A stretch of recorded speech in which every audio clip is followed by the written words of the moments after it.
I started farming back in 1965, and we were farming outdoors then, typical. I didn't build my first greenhouse until about 4 years later when we needed to raise more seedlings.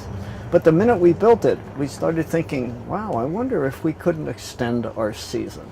The principal reason for that was that every fall we had a wonderful market and we would turn it over to the Californians. And we said, well, heck, we're going to stop doing this. We're going to see if we can't produce year-round. And so we expanded out of cold frames into small greenhouses. And we started looking at whether we could expand the season longer in the fall and start sooner in the spring. And what happened was it kept getting better on either side of it. And finally, we were good enough at this that I referred to it as the end of winter. And we did it not with what people expect, which is putting a lot of expensive heat into a greenhouse, but starting with plants that didn't mind freezing. So, you know, in the winter, all you can grow is cool season crops in here because we're not heating them at all. But there's a huge range, but it's mostly like rabbit food, right? So, I mean, you can't grow fruits. Right.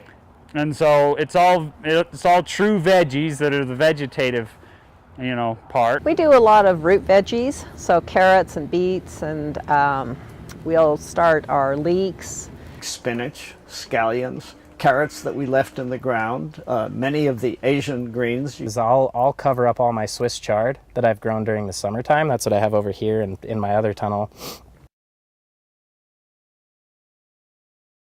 But what we found out that the cold actually didn't make any difference. That what was killing plants outdoors in the winter was the wind. The dry wind blowing through, just sucking the juices out of them. The minute you put plants in something like this, and they were out of the wind, that made an amazing difference in their hardiness. And then we learned that if we put a second layer of protection over them, that was the key. So not only did we have the greenhouse, but we had a greenhouse inside a greenhouse. And we found out that by doing that and sticking with cold hardy crops, we were in business all winter long.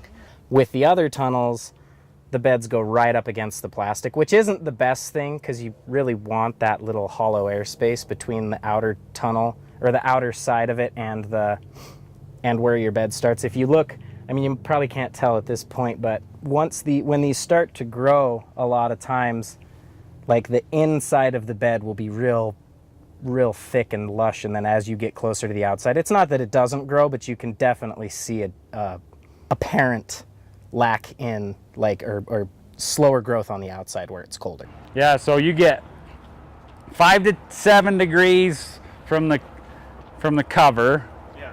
And then you get another, with this type of frost class, we get another 7 to 10 degrees on top of that. So all of this stuff that we have in here can handle temperatures down to about 20 degrees. So as long as we can keep it warmer than 20 degrees at night, we win.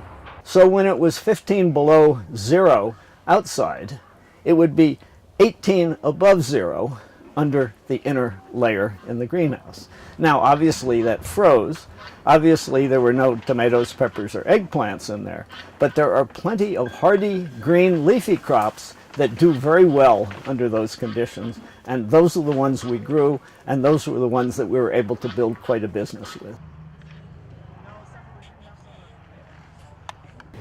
We do year-round farming within the greenhouse. We just barely completed our high tunnel, and we've been doing low tunnel for the last 4 years and cold frame since day one. I would say start with low tunnels. Understand what your environment is in the wintertime, the best way to face those, and start small. Up to this point, I've either just had like 2 double bed low tunnels that are usually about 50 feet long, and the beds tend to be about 28 to 32 inches wide.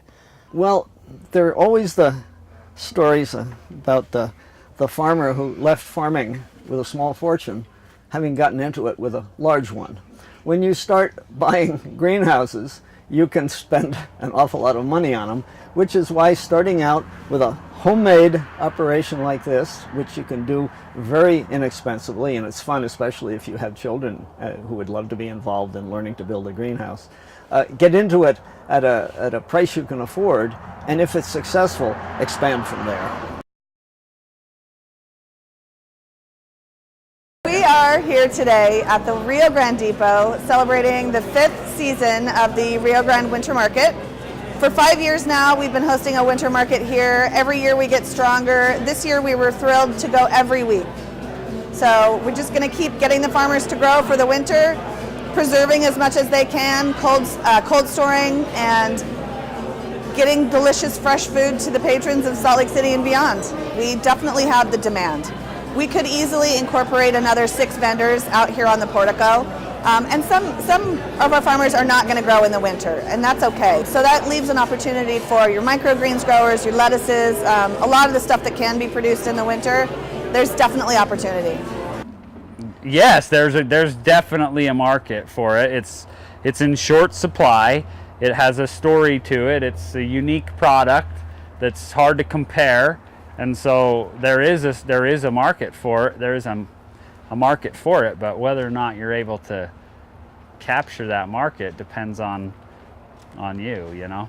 We had a customer who told my wife that she used to suffer through the winter waiting for the delicious food of summer. And since we've been in the winter business, she said she now suffers through the summer waiting for our delicious winter produce. So you may find that everywhere. I still have mixed feelings about it myself. You know, we work, 12 hours a day, 7 days a week for like 7 months. And so then working throughout the winter, I wanted to, but then I didn't. It makes financial sense. Even more so when you can tap into some of the grant programs that are available to help you get started. There are very few get-rich-quick schemes in agriculture, except I think the ones that are illegal. And that once people started doing it, they found out there was a good bit of work in there, a good bit of thought and management if you're going to make this happen. If you're willing to do that, you will find this is an amazingly productive way to spend your winters. And you are going to have customers that are utterly devoted to find out that they can get food then. Try it. I think that people are hungry for fresh veggies year-round, and the closer they can be to where you are and to your community, the better it is. So give it a try with the winter farming. It's wonderful.